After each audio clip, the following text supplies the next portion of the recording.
ಹುಡುಕಾಟ ಪ್ರಾರಂಭಿಸಿದ್ದು within 2 hours ಒಳಗಡೆನೆ ಸೌಜನ್ಯ ಸಿಗ್ತಾಳೆ. ಆದ್ರೆ ಶವ ಆಗಿ ಅವಳ ಕೈಗಳನ್ನ ಅವಳದೇ ದುಪಟ್ಟ ಅಂಡ್ ID ಕಾರ್ಡ್ ಇಂದ ಮರಕ್ಕೆ ಕಟ್ಟಿರ್ತಾರೆ. And most brutal part is ಅವಳ ಯೋನಿ, ಅವಳ ಏನಿತ್ತು ಅದ್ರ ಒಳಗಡೆ 6 ಇಂಚ್ ಮಣ್ಣು ತುಂಬಿರ್ತಾರೆ. ಓ ಬಿಡಪ್ಪ, ನಮ್ ಪೊಲೀಸ್ ಅವ್ರಿಗೆ ತಮ್ಮ ಡ್ಯೂಟಿ ಮೇಲೆ ಎಷ್ಟೊಂದು ನಿಷ್ಠೆ ಇದೆ, ಒಂದೇ ದಿನದಲ್ಲಿ ಆರೋಪಿನ ಹಿಡಿದ್ ಬಿಟ್ರಲ್ಲ ಅಂತ ಪೊಲೀಸ್ ಅವ್ರ ಮೇಲೆ ಫುಲ್ ಒಂಥರ ಹೊಗಳ್ತಾ ಇರ್ತಾರೆ.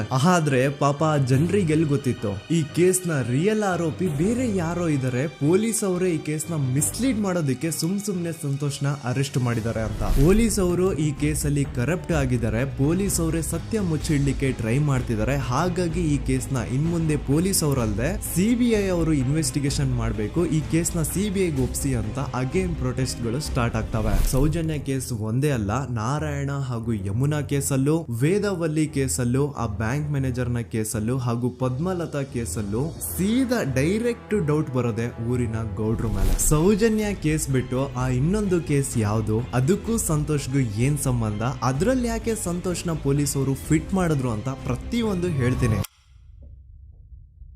ನಾನು ಈ ಚಾನೆಲ್ ನ ಸ್ಟಾರ್ಟ್ ಮಾಡಿದಾಗಿಂದ one of the most requested video ಬಂದು ಸೌಜನ್ಯ ಕೇಸ್ ಬಗ್ಗೆ. ಸರಿ, ನಮ್ ದೂತ ಸಭೆಯ ಪ್ರಜೆಗಳು ಇಷ್ಟೊಂದು ಕೇಳ್ತಿದಾರಲ್ಲ, ಈ ಒಂದು ಕೇಸ್ ಬಗ್ಗೆ ವಿಡಿಯೋ ಮಾಡುವ ಅಂತ ಸೌಜನ್ಯ ಕೇಸ್ ಬಗ್ಗೆ ನಾನು ರಿಸರ್ಚ್ ಸ್ಟಾರ್ಟ್ ಮಾಡಿದೆ. ಅಂಡ್ ಟ್ರಸ್ಟ್ ಮೀ, ಎಷ್ಟೊಂದು ಕಾಂಪ್ಲೆಕ್ಸ್ ಈ ಒಂದು ಕೇಸ್ ಇದೆ ಅಂತಂದ್ರೆ ನನ್ನ ತಲೆನೇ ಕೆಟ್ಬಿಡ್ತು. ಬಟ್ ಡೋಂಟ್ ವರಿ, ನಿಮ್ಗಂತೂ ಪ್ರತಿ ಒಂದನ್ನ ತುಂಬಾ ಸಿಂಪಲ್ ಆಗಿ ಅರ್ಥ ಮಾಡಿಸ್ತೇನೆ. ಅನ್ಕೊಳ್ಳಿ, ಒಂದು ಊರು, ಆ ಊರಲ್ಲಿ ಒಂದು ಗೌಡ್ರ ಕುಟುಂಬ ಇದೆ. ಅಂಡ್ ಆ ಗೌಡ್ರ ಕುಟುಂಬ ತುಂಬಾನೇ ಪವರ್ಫುಲ್, ಲೈಕ್ ನಾವು ಮೂವೀಸ್ ಅಲ್ಲಿ ನೋಡ್ತೀವಲ್ಲ ಹಂಗೆ. ಸೊ ಗೌಡ್ರು ಊರು ಬಂದು ಧರ್ಮಸ್ಥಳ ಅಂತ. ಆ ಒಂದು ಊರಲ್ಲಿ ಇವ್ರಿಗೆ ಸಖತ್ ಕಂಟ್ರೋಲ್ ಇರುತ್ತೆ. ಈವನ್ ಅದೇ ಒಂದು ರೀಜನ್ ಅಲ್ಲಿ ಇರುವಂತಹ ಒಂದು ತುಂಬಾನೇ ಪಾಪ್ಯುಲರ್ ದೇವಸ್ಥಾನನು ಸಹ ಇವರೇ ಕಂಟ್ರೋಲ್ ಮಾಡ್ತಿರ್ತಾರೆ. ಆ ಒಂದು ದೇವಸ್ಥಾನ ಇಂದ ಈ ಗೌಡ್ರ ಕುಟುಂಬಕ್ಕೆ ಎಷ್ಟೊಂದು ದುಡ್ಡು ಬರ್ತಾ ಇರುತ್ತೆ ಅಂತಂದ್ರೆ, ಅದೇ ದುಡ್ಡಲ್ಲಿ ಇವರು ಬೇಜನ್ ಪ್ರೈವೇಟ್ ಪ್ರೈಮರಿ ಅಂಡ್ ಹೈಸ್ಕೂಲ್ಸ್ ನ ಸ್ಥಾಪನೆ ಮಾಡಿರ್ತಾರೆ, ಬೇಜನ್ ಪ್ರೈವೇಟ್ ಮೆಡಿಕಲ್ ಕಾಲೇಜಸ್ ಇರ್ತವೆ, ಅಂಡ್ ಬೇಜನ್ ಪ್ರೈವೇಟ್ ದೊಡ್ಡ ಹಾಸ್ಪಿಟಲ್ಸ್ ಇರ್ತವೆ. ಒಟ್ಟಲ್ಲಿ ಹೇಳ್ಬೇಕು ಅಂತಂದ್ರೆ ದುಡ್ಡಿನ ಸುರಿಮಳೆ ಇವ್ರಿಗೆ. ನೋಡಿ, ನಮ್ಮ ಭಾರತ ದೇಶದಲ್ಲಿ ಒಂದು ಕಾನೂನಿದೆ,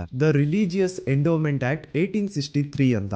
ಬೇಸಿಕಲಿ ಈ ಒಂದು ಕಾನೂನು ಏನ್ ಹೇಳುತ್ತೆ ಅಂತಂದ್ರೆ, ಭಾರತದಲ್ಲಿ ಯಾವ್ದೆಲ್ಲ ಹಿಂದೂ ಟೆಂಪಲ್ಸ್ ಇದಾವೋ ಅವೆಲ್ಲ ಗವರ್ಮೆಂಟ್ ಪ್ರಾಪರ್ಟಿ. ಆ ಹಿಂದೂ ಟೆಂಪಲ್ಸ್ ನ ಮ್ಯಾನೇಜ್ಮೆಂಟ್ ಎಲ್ಲ ಗವರ್ಮೆಂಟ್ ಕೈಗೆ ಹೋಗಿ ಗವರ್ಮೆಂಟ್ ಡಿಸೈಡ್ ಮಾಡುತ್ತೆ ಆ ಮ್ಯಾನೇಜ್ಮೆಂಟ್ ಅಲ್ಲಿ ಯಾರ್ ಕೆಲ್ಸಕ್ಕೆ ಇರಬೇಕು, ಯಾರ್ ಕೆಲ್ಸಕ್ಕೆ ಇರಬಾರ್ದು, ಅಂಡ್ ಆ ಟೆಂಪಲ್ ಇಂದ ಬರ್ತಿರುವಂತಹ ಡೊನೇಷನ್ ಅಮೌಂಟ್ ನ ಏನ್ ಮಾಡ್ಬೇಕು ಅಂತ. ಸೊ ಈ ಒಂದು ಕಾನೂನಿನ ಪ್ರಕಾರ ಗವರ್ಮೆಂಟ್ ಇಂಡಿಯಾದಲ್ಲಿ ಇರುವಂತಹ ಆಲ್ಮೋಸ್ಟ್ ಎಲ್ಲಾ ಹಿಂದೂ ಟೆಂಪಲ್ಸ್ ನ ತನ್ನ ಕಂಟ್ರೋಲ್ ಅಲ್ಲಿ ತಗೋತಾ ಇರ್ಬೇಕಾದ್ರೆ ಗವರ್ಮೆಂಟ್ ಅಫಿಷಿಯಲ್ಸ್ ಧರ್ಮಸ್ಥಳ ಶ್ರೀ ಮಂಜುನಾಥ ದೇವಸ್ಥಾನಕ್ಕೂ ರೀಚ್ ಔಟ್ ಮಾಡ್ತಾರೆ. ಅಂಡ್ ಆಗ ಇಷ್ಟು ದಿನ ಟೆಂಪಲ್ ನ ಕಂಟ್ರೋಲ್ ಮಾಡ್ತಿದ್ದಂತಹ ಆ ಗೌಡ್ರ ಕುಟುಂಬ ಏನ್ ಹೇಳುತ್ತೆ ಗೊತ್ತಾ, ಇಲ್ಲ ಇದು ಹಿಂದೂ ಟೆಂಪಲ್ ಅಲ್ಲ, ಇದು ಜೈನ್ ಫ್ಯಾಮಿಲಿಗೆ ಬಿಲಾಂಗ್ ಮಾಡುವಂತಹ ಒಂದು ಪ್ರೈವೇಟ್ ಟೆಂಪಲ್ ಅಂತ ಹೇಳ್ತಾರೆ. ನಾನು ಇಷ್ಟು ದಿನ ಧರ್ಮಸ್ಥಳ ಶ್ರೀ ಮಂಜುನಾಥ ದೇವಸ್ಥಾನ ಒಂದು ಹಿಂದೂ ಟೆಂಪಲ್ ಅಂತ ಅನ್ಕೊಂಡಿದ್ದೆ, ಆದ್ರೆ ಈಗಷ್ಟೇ ನನಗೂ ಗೊತ್ತಾಗಿದ್ದು ಇದು ಹಿಂದೂ ಟೆಂಪಲ್ ಅಲ್ಲ, ಇದು ಒಂದು ಜೈನ್ ಫ್ಯಾಮಿಲಿಗೆ ಬಿಲಾಂಗ್ ಮಾಡುವಂತಹ ಪ್ರೈವೇಟ್ ಜೈನ್ ಟೆಂಪಲ್ ಅಂತ.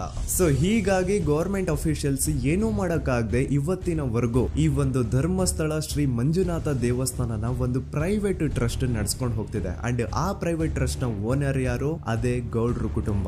ನೋಡಿ, ನಾನು ಈ ವಿಡಿಯೋದಲ್ಲಿ ಯಾರ್ದನ್ನು ರಿಯಲ್ ನೇಮ್ಸ್ ನ ಬಳಸ್ತಿಲ್ಲ. ಪ್ರೀವಿಯಸ್ಲಿ ಬೇರೆ ಯೂಟ್ಯೂಬರ್ಸ್ ತಮ್ಮ ವಿಡಿಯೋಸ್ ಅಲ್ಲಿ ರಿಯಲ್ ನೇಮ್ಸ್ ನ ಬಳಸಿದ್ದಾರೆ ಅನ್ನೋ ಒಂದೇ ಒಂದು ಕಾರಣಕ್ಕೆ ಅವ್ರ ವಿಡಿಯೋಸ್ ನ ಡಿಲೀಟ್ ಮಾಡಿಸಿದ್ದಾರೆ. ಸೊ ಅವ್ರ ಜೊತೆ ಆಗಿದ್ದು ನನ್ನ ಜೊತೆ ಆಗೋದು ಬೇಡ, ಸತ್ಯ ಮುಚ್ಚೋಗೋದು ನನ್ಗೆ ಇಷ್ಟ ಇಲ್ಲ. ಹಾಗಾಗಿ ನಾನಿಲ್ಲಿ ರಿಯಲ್ ನೇಮ್ಸ್ ನ ಬಳಸ್ತಿಲ್ಲ. ಆದ್ರೆ ನಾನು ಯಾರನ್ನ ಪಾಯಿಂಟ್ ಔಟ್ ಮಾಡಿ ಹೇಳ್ತಿದ್ದೀನಿ ಅನ್ನೋದು ಮಾತ್ರ ನಿಮಗೆ ತುಂಬಾ ಕ್ಲಿಯರ್ಲಿ ಅರ್ಥ ಆಗುತ್ತೆ. Don't worry.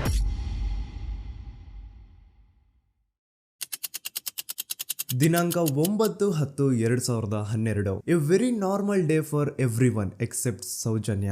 ಧರ್ಮಸ್ಥಳ ಹತ್ರ ಇರುವಂತಹ ಪಂಗಳ್ ಅನ್ನೋ ಒಂದು ಸಣ್ಣ ಹಳ್ಳಿಗೆ ಬಿಲಾಂಗ್ ಮಾಡುವಂತಹ ಸೌಜನ್ಯ ತುಂಬಾನೇ ಒಳ್ಳೆ ಹುಡುಗಿ. SDM ಕಾಲೇಜ್ ಆಫ್ ಉಜ್ರಿಯಲ್ಲಿ 2nd PUC ಓದ್ತಿದ್ದಂತಹ ಇವಳು ತುಂಬಾನೇ ಬ್ರೈಟ್ ಸ್ಟೂಡೆಂಟ್ ಕೂಡ. ಸೊ ಒಂದು ದಿನ ಅಂದ್ರೆ 9 ಅಕ್ಟೋಬರ್ 2012 ಬೆಳಿಗ್ಗೆ 7:30-8 ಗಂಟೆ ಹಾಗೆ ಆಸ್ ಯೂಶುವಲ್ ತನ್ನ ಕಾಲೇಜ್ ಹೋಗೋದಕ್ಕೆ ರೆಡಿ ಆಗ್ತಿರ್ತಾಳೆ. ಅವತ್ತು ಮಂಗಳವಾರದ ದಿನ ಅಂಡ್ ಅವತ್ತು ಲೋಕಲ್ ಫೆಸ್ಟಿವಲ್ ಬೇರೆ ಇರುತ್ತೆ, ಹೊಸ ಅಕ್ಕಿ ಅಂತ. ಈ ಒಂದು ಲೋಕಲ್ ಫೆಸ್ಟಿವಲ್ ದಿನ ಮನೆ ಒಳಗಡೆ ಏನೇ ಅಡುಗೆ ಮಾಡಿದ್ರು ಹೊಸ ಅಕ್ಕಿನೇ ಬಳಸಬೇಕು. ಸೊ ಹೊಸ ಅಕ್ಕಿ ತಂದು ಬ್ರೇಕ್ಫಾಸ್ಟ್ ನ ರೆಡಿ ಮಾಡೋಷ್ಟ್ರಲ್ಲಿ ಸೌಜನ್ಯ ಅವ್ರ ತಾಯಿ ತುಂಬಾ ಲೇಟ್ ಮಾಡ್ತಾರೆ. ಸೊ ಕಾಲೇಜ್ಗೆ ಲೇಟ್ ಆಗ್ತಿದೆ ಅಂತ ಈ ಸೌಜನ್ಯ ಟಿಫಿನ್ ಸಹ ಮಾಡದೆ ಹಾಗೆ ಹೋಗ್ತಾಳೆ. ಅವಳ ತಲೆಯಲ್ಲಿ ಏನಿತ್ತು ಅಂತಂದ್ರೆ, ಹೆಂಗೋ ಇವತ್ತು ಲೋಕಲ್ ಫೆಸ್ಟಿವಲ್ ಬೇರೆ ಇದೆ, ಹಾಗಾಗಿ ಮೇ ಬಿ ಕಾಲೇಜು ಬೇಗ ಬಿಡ್ಬೋದು, ಸೊ ಮಧ್ಯಾಹ್ನ ಡೈರೆಕ್ಟ್ ಮನೆಗೆ ಬಂದು ಊಟ ಬಿಡು ಅಂತ ಅವಳು ಅನ್ಕೊಂಡಿರ್ತಾಳೆ. ಆದ್ರೆ ಕಾಲೇಜ್ ಹೋಗಾದ್ಮೇಲೆ ಗೊತ್ತಾಗುತ್ತೆ ಅವತ್ತು ಅವಳಿಗೆ ಸ್ಪೆಷಲ್ ಕ್ಲಾಸಸ್ ಬೇರೆ ಇದೆ ಅಂತ. ಸೌಜನ್ಯ ಬ್ರೇಕ್ಫಾಸ್ಟ್ ಕೂಡ ಮಾಡಿರಲ್ಲ ಅಂಡ್ ಲಂಚ್ ಬಾಕ್ಸ್ ಕೂಡ ತಂದಿರಲ್ಲ. ಹಾಗಾಗಿ ಲಂಚ್ ಟೈಮ್ ಅಲ್ಲಿ ಸೌಜನ್ಯನ ಒಬ್ಳು ಫ್ರೆಂಡ್ ಜಾನ್ವಿ ತಾನ್ ತಂದಿರುವಂತಹ ಲಂಚ್ ಬಾಕ್ಸ್ ಅಲ್ಲಿ ಒಂದಿಷ್ಟು ಲಂಚ್ ನ ಆಫರ್ ಮಾಡ್ತಾಳ. ಆದ್ರೆ ಸೌಜನ್ಯ ಪರವಾಗಿಲ್ಲ ನೀನ್ ತಿನ್ನು, ನಾನ್ ಮನೆಗೆ ಹೋಗ್ಬಿಟ್ಟು ಊಟ ಮಾಡ್ಕೊಂತೀನಿ ಅಂತ ಹೇಳ್ತಾಳ. ಸುಮಾರು ಮಧ್ಯಾಹ್ನದ 3:45ಕ್ಕೆ ಕಾಲೇಜ್ ಬಿಡುತ್ತೆ. ಸೌಜನ್ಯ ಕಾಲೇಜ್ ಇಂದ ಬಸ್ ಅಲ್ಲಿ ಬಂದು ನೇತ್ರಾವತಿ ಬಸ್ ಸ್ಟಾಪ್ ಹತ್ರ ಇಳ್ಕೋತಾಳ. ಅವಳ ಜೊತೆ ಅವಳ ಕ್ಲಾಸ್ ಮೇಟ್ಸ್ ಅಂಡ್ ಫ್ರೆಂಡ್ಸ್ ಎಲ್ಲ ಇರ್ತಾರೆ. ಸೊ ಅವ್ರಿಗೆಲ್ಲ ಬಾಯ್ ಹೇಳ್ಬಿಟ್ಟು ಸೌಜನ್ಯ ತನ್ನ ಮನೆ ಕಡೆಗೆ ಹೊರಡ್ತಾಳ. ನೇತ್ರಾವತಿ ಬಸ್ ಸ್ಟಾಪ್ ಇಂದ ಸೌಜನ್ಯ ಮನೆಗೆ 20 ಮಿನಿಟ್ಸ್ ನ ವಾಕ್ ಇರುತ್ತೆ. ಮ್ಯಾಕ್ಸ್ ಟು ಮ್ಯಾಕ್ಸ್ 30 ಮಿನಿಟ್ ಹಿಡಿಬಹುದು. ಸೊ ಸೌಜನ್ಯ ನಡ್ಕೊಂಡು ಮನೆ ಕಡೆಗೆ ಹೋಗ್ತಾ ಇರ್ತಾಳೆ. ಒಂದ್ ಸ್ವಲ್ಪ ದೂರದಲ್ಲಿ ಪ್ರಕೃತಿ ಹಾಸ್ಪಿಟಲ್ ಅಂತ ಒಂದಿರುತ್ತೆ. ಅಲ್ಲಿನ ಸೆಕ್ಯೂರಿಟಿ ಗಾರ್ಡ್ ಸೌಜನ್ಯ ನಡ್ಕೊಂಡು ಹೋಗ್ತಾ ಇರೋದನ್ನ ನೋಡ್ತಾನೆ ಕೂಡ. ನಂತರ ಸೌಜನ್ಯ ಒಂದು 10 ನಿಮಿಷ ಹಂಗೆ ಮುಂದೆ ನಡ್ಕೊಂಡು ಹೋಗಾದ್ಮೇಲೆ ಸೌಜನ್ಯಗೆ ತನ್ನ ಮಾವ ಸಿಗ್ತಾರ. ಅವರು ಸೌಜನ್ಯನ ನೋಡಿ ಮಾತಾಡಿಸ್ತಾರೆ. ಯಾಕಮ್ಮ ಕಾಲೇಜಿಂದ ಇಷ್ಟು ಲೇಟ್ ಬರ್ತಿದೀಯಾ ಅಂತ ಕೇಳ್ತಾರೆ. ಆಗ ಸೌಜನ್ಯ ಇಲ್ಲ ಮಾವ, ಕಾಲೇಜಲ್ಲಿ ಸ್ಪೆಷಲ್ ಕ್ಲಾಸ್ ಇತ್ತು, ಹಾಗಾಗಿ ಲೇಟ್ ಆಗ್ಬಿಡ್ತು ಅಂತ ಹೇಳಿ ಒಂದೆರಡು ಮಾತಾಡಿಸಿ ನಂತರ ತನ್ನ ಮನೆ ಕಡೆಗೆ ತಾನು ಹೊರಡ್ತಾಳ. ಈಗ ಆ ಒಂದು ಪಾಯಿಂಟ್ ಇಂದ ಸೌಜನ್ಯಗೆ ತನ್ನ ಮನೆ ಹೋಗ್ಲಿಕ್ಕೆ 10 ನಿಮಿಷ ಬೇಕು. ಮ್ಯಾಕ್ಸ್ ಟು ಮ್ಯಾಕ್ಸ್ 20 ಮಿನಿಟ್ ಅನ್ಕೊಳ್ಳಿ. 3:45ಕ್ಕೆ ಕಾಲೇಜ್ ಬಿಟ್ರೆ ಅರೌಂಡ್ 4:30ಗೆ ಮನೇಲಿ ಇರ್ಬೇಕಾಗಿದ್ದು ಹುಡುಗಿ 6:30-7 ಗಂಟೆ ಆಗಿದ್ರು ಮನೆಗೆ ಸೇರಿರಲ್ಲ. ಸೊ ಮನೇಲಿ ಸೌಜನ್ಯ ಅವ್ರ ತಾಯಿಗೆ ಟೆನ್ಷನ್ ಸ್ಟಾರ್ಟ್ ಆಗುತ್ತೆ. ಏನಪ್ಪ ಈ ಹುಡುಗಿ ಎಷ್ಟೊತ್ತಾದ್ರೂ ಇನ್ನು ಮನೆಗ್ ಬಂದಿಲ್ವಲ್ಲ ಅಂತ. ಸೊ ಅವ್ರೇನ್ ಮಾಡ್ತಾರೆ, ಸೌಜನ್ಯ ಅವ್ರ ತಂದೆ ಕಾಲ್ ಮಾಡ್ಬಿಟ್ಟು ರೀ ಹಿಂಗೆ 3:30-4 ಗಂಟೆಗೆ ಕಾಲೇಜಿಂದ ಮನೆಗ್ ಬರ್ತಿದ್ದಿದ್ ನಮ್ ಹುಡುಗಿ ಇವತ್ತು 7 ಗಂಟೆ ಆದ್ರೂ ಇನ್ನು ಮನೆಗ್ ಬಂದಿಲ್ಲ, ನೀವು ಸ್ವಲ್ಪ ಬೇಗ ಮನೆಗ್ ಬಂದು ವಿಚಾರಿಸಿ ಅಂತ ಗಾಬ್ರಿಲಿ ಹೇಳ್ತಾರ. ಸರಿ ಅಂತ ಸೌಜನ್ಯ ಅವ್ರ ತಂದೆ ಮನೆಗ್ ಬಂದ್ಬಿಟ್ಟು ಸೌಜನ್ಯನ ಫ್ರೆಂಡ್ಸ್ ಕ್ಲಾಸ್ ಮೇಟ್ಸ್ ಯಾರ್ದೆಲ್ಲ ಅವ್ರ ಹತ್ರ ನಂಬರ್ ಇರುತ್ತೋ ಅವ್ರಿಗೆಲ್ಲ ಕಾಲ್ ಮಾಡ್ಬಿಟ್ಟು ಸೌಜನ್ಯ ಬಗ್ಗೆ ಕೇಳ್ತಾರ. ನಮ್ ಹುಡುಗಿ ಏನಾದ್ರೂ ನಿಮ್ ಮನೆಗ್ ಬಂದಿದ್ದಾಳ ಅಮ್ಮ ಅಂತ. ಆದ್ರೆ ಸೌಜನ್ಯನ ಫ್ರೆಂಡ್ಸ್ ಅಂಡ್ ಕ್ಲಾಸ್ ಮೇಟ್ಸ್ ಎಲ್ಲ ಇಲ್ಲ ಅಂಕಲ್, ನಮ್ ಮನೆಗಂತೂ ಸೌಜನ್ಯ ಏನು ಬಂದಿಲ್ಲ, ಅವಳು ಬಸ್ ಸ್ಟಾಪ್ ಇಂದ ಸೀದಾ ನಿಮ್ ಮನೆ ಕಡೆಗೇನೆ ಹೊರಟ್ಲಲ್ವಾ, ಯಾಕೆ ಇನ್ನೂ ಬಂದಿಲ್ವಾ ಅಂತ ಕೇಳ್ತಾರ. ಆಗ ಸೌಜನ್ಯ ಅವ್ರ ತಂದೆ ಇಲ್ಲಮ್ಮ ಬಂದಿಲ್ಲ, ಹಾಗಾಗಿನೇ ಕಾಲ್ ಮಾಡಿರೋದು ಅಂತ ಹೇಳಿ ಕಾಲ್ ಕಟ್ ಮಾಡ್ತಾರ. ದೆನ್ ಸೌಜನ್ಯ ಅವ್ರ ತಂದೆ ಸೌಜನ್ಯ ಅವ್ರ ಮಾವ ಕಾಲ್ ಮಾಡ್ತಾರ. ಅಳಿಯ ಎಲ್ಲಿದ್ಯಾ, ನನ್ ಮಗಳು ಇನ್ನು ಮನೆಗ್ ಬಂದಿಲ್ಲ, ನೀನೇನಾದ್ರೂ ಅವಳನ್ನ ನೋಡ್ದ ಅಂತ ಕೇಳ್ತಾರ. ಆ ಕಡೆಯಿಂದ ಅವರು ಸೌಜನ್ಯನ ಮಾವ ಹೇಳ್ತಾರೆ, ಹ್ಞೂ ನಾನ್ ನೋಡ್ದೆ, 4:15 ಹಾಗೆ ಆ ಹುಡುಗಿ ಕಾಲೇಜಿಂದ ಬರ್ಬೇಕಾದ್ರೆ ನನಗ್ ಕಾಣಿಸಿದ್ಲು, ನಾನ್ ಸ್ವಲ್ಪ ಮಾತಾಡ್ದೆ ಅವಳ ಹತ್ರ, ಅದಾದ್ಮೇಲೆ ಅವಳು ಮನೆ ಕಡೆ ಹೋದ್ಲಲ್ಲ, ಯಾಕೆ ಇನ್ನೂ ಬಂದಿಲ್ವಾ ಅಂತ ಅವರೇ ಉಲ್ಟಾ ಕ್ವಶನ್ ಕೇಳ್ತಾರ. ಈ ಕಡೆ ಸೌಜನ್ಯ ಅವ್ರ ತಂದೆ ಇಲ್ಲ 7 ಗಂಟೆ ಆದ್ರೂ ಮಗು ಇನ್ನು ಮನೆಗ್ ಬಂದಿಲ್ಲ, ನಮ್ಗೆ ಯಾಕೋ ತುಂಬಾ ಗಾಬರಿ ಆಗ್ತಿದೆ, ನೀನೊಂದ್ ಕೆಲ್ಸ ಮಾಡು, ನಮ್ಮವ್ರನ್ನೆಲ್ಲ ಸೇರ್ಸು, ಎಲ್ರೂ ಸೇರಿ ಹುಡುಕುವ ಅವಳನ್ನ ಅಂತ ಸುಮಾರು ರಾತ್ರಿ 7 ಗಂಟೆಯಿಂದ ಹಿಡಿದು 11 ಗಂಟೆವರೆಗೂ ಸೌಜನ್ಯನ ಮನೆಯವರು ಅಂಡ್ ಊರಿನ ಜನ 200-300 ಜನ ಸೇರ್ಕೊಂಡು ಸೌಜನ್ಯನ ಹುಡುಕ್ತಾರೆ. ಆದ್ರೆ ಸೌಜನ್ಯನ ಒಂದು ಸುಳಿವು ಸಿಗಲ್ಲ. ಸೊ ಕೊನೆಗೆ ಸಹಾಯ ಕೇಳ್ತಾ ರಾತ್ರಿ 11 ಗಂಟೆ ಹಾಗೆ ಸೌಜನ್ಯನ ತಂದೆ ತಾಯಿ ಅಂಡ್ ಊರಿನ ಜನ ಎಲ್ಲ ಬೆಳ್ತಂಗಡಿ ಪೊಲೀಸ್ ಸ್ಟೇಷನ್ ಹತ್ರ ಹೋಗ್ತಾರ. ಅಲ್ಲಿ ಪೊಲೀಸ್ ಅವ್ರ ಹತ್ರ ಕಾಲೇಜ್ ಹೋಗಿದ್ ನಮ್ ಹುಡುಗಿ ಇಷ್ಟೊತ್ತಾದ್ರೂ ಇನ್ನು ಮನೆಗ್ ಬಂದಿಲ್ಲ, ಎಷ್ಟು ಹುಡುಕಿದ್ರು ಸಿಗ್ತಾ ಇಲ್ಲ, ಸೊ ಪ್ಲೀಸ್ ಒಂದು ಮಿಸ್ಸಿಂಗ್ ರಿಪೋರ್ಟ್ ನ ಫೈಲ್ ಮಾಡಿ ನಮ್ ಹುಡುಗಿನ ಹುಡುಕೊಡಿ ಅಂತ ಕೇಳ್ಕೊತಾರ.